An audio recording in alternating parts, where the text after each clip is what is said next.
good afternoon, good evening, all. It's Bear here. And I'd like to welcome you to my YouTube channel, aboxwithnolid. A channel I'm creating not just to bring in the understanding, the awareness around the reality trauma creates, but I really want to get into the understandings of the day-to-day impacts and how we can work with our day-to-day to improve the quality of our lives and to create what we need to heal. Now, this is the next video in the adoption series, and I'm still carrying forward with what removal trauma placement, whether in foster care or adoption, what it creates. And this is a component of developmental trauma, but this is also an embedded stress or threat state, and how, as I said in the previous video, we create a functional state within our freeze state. And that becomes that base normal, that base anxiety or threat state. I want to delve into one of the main aspects associated with that we see is very, very common, and it is devastating to the lives of those that are put into this box. Now, we've known for a while now that when a person is under severe threat, when there's a threat response, a threat trigger, the cognitive parts of our brain shut down and we go into a reactory state. So the thinking brain, the higher brain functions turn off because we don't have time to assess, we just need to react and respond. It is a normal, natural mechanism. Now, when you have complex or prolonged trauma, that cognitive shuts down doesn't last for seconds. It can last for days, hours, weeks, years, lifetime, depending upon how embedded that threat state is. And when we're looking at developmental trauma, when we're looking at developmental fear states, that threat state can be strong enough, and it's quite common that it is strong enough, that some of the aspects of the higher brain function, the cognitive shutdown, are present all the time. Now, how common is it in our world when you see young kids that come from foster care, young kids that come from broken homes where their childhood is severely insecure, when you have it come from an adoption or removal or infant and childhood trauma base? At school, they are interpreted that they have learning difficulties, or it's labeled ADHD, or all the other acronyms that they do, whether they're authority, have issues with authority and all these different things. There's all these aggressive outbursts and all these states. There are so many of these things now. How often is it? And how common is it that the children that are going through this come from this insecure base, this prolonged, multiple events, multiple type, constant food insecurity, threat insecurity, and so forth, this insecure state, where the more base structures of the human being, our response, our fight or flight, our defensive structures, are dominant, and the higher brain function is shut down because that is a normal threat response. That becomes embedded behavior. And then the kid is labeled. Oh, they have learning difficulties, or they're slow, or they're aggressive, or there's issues, there's something wrong. And that feeds this whole process where it is out of their control. And if it was worked with in that school when they were little and young, and more understood, not in this patronizing way they do this enabling crap now in this woke world, but in a real structured, functional way of problem solving and skill setting, there would be no learning difficulties if that child came out of a survival state long enough to learn. But in our society, nobody wants to give it the time, especially when you're looking at foster care and kids of adoption, where it is admitted to. So that label dictates a life path. where that kid is ingrained with the beliefs that they are dumb, they're not academic, they don't have the skill sets to pursue anything they want. They are slated for medial work, low-end jobs, itinerant work. They are slated for all the aspects associated with it, where you're going to be a criminal, you're going to be this, you're going to be that, housing commission, whatever. That whole belief system gets embedded into that child over the years of them growing up, and they become it. The majority of the social issues we have in our world today are created because society screws up kids and doesn't want to admit it.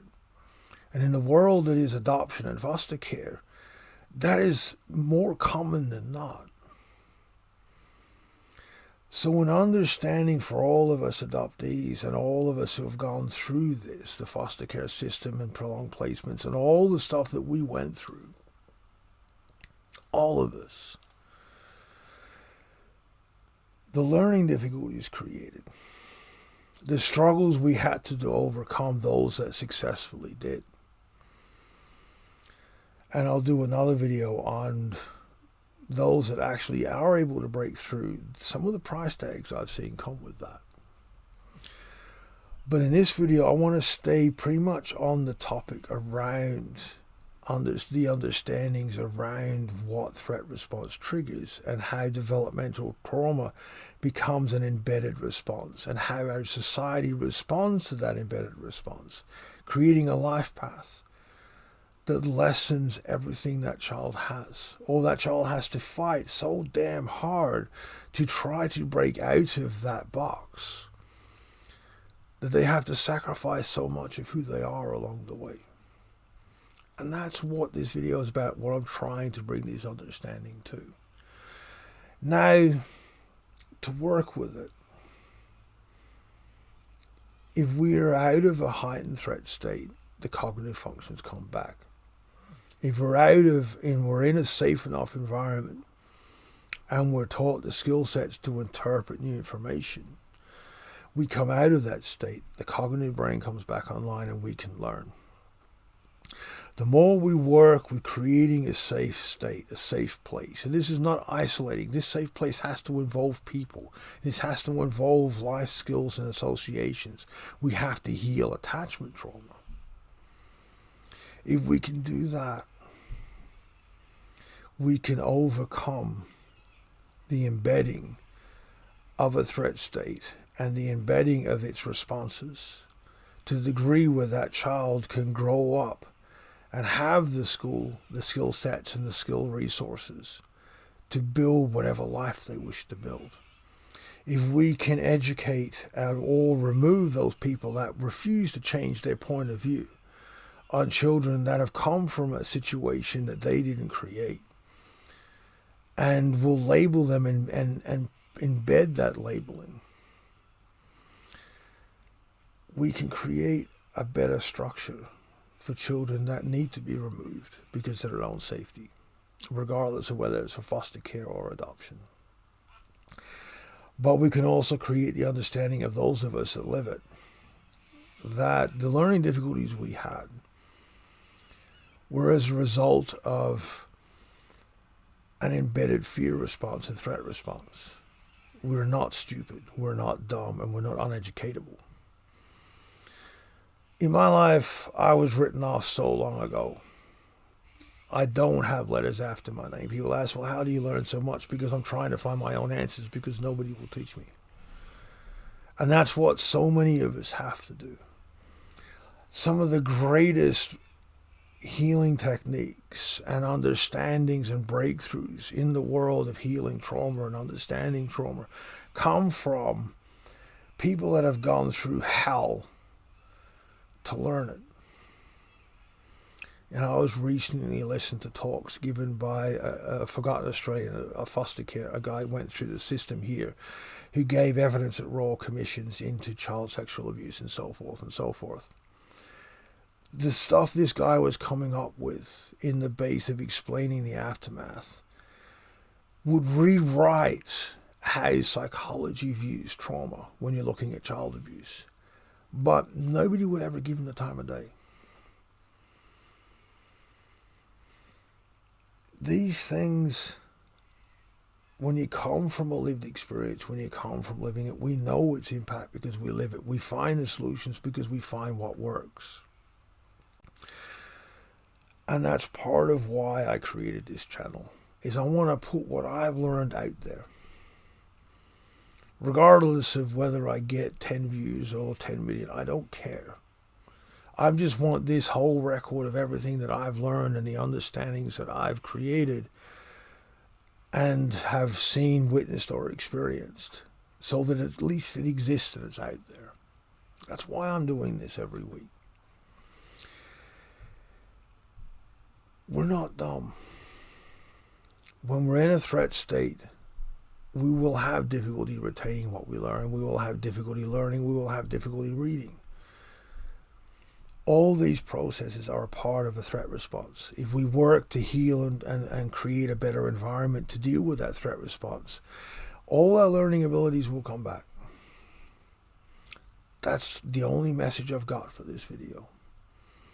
So working on a healing attachment trauma, working on keeping and finding a way to titrate out of that survival state, we will be able to learn whatever we need to. I hope this video is useful. I love you guys' comments and feedback. Please be mindful, please be safe, and I'll see you all next time.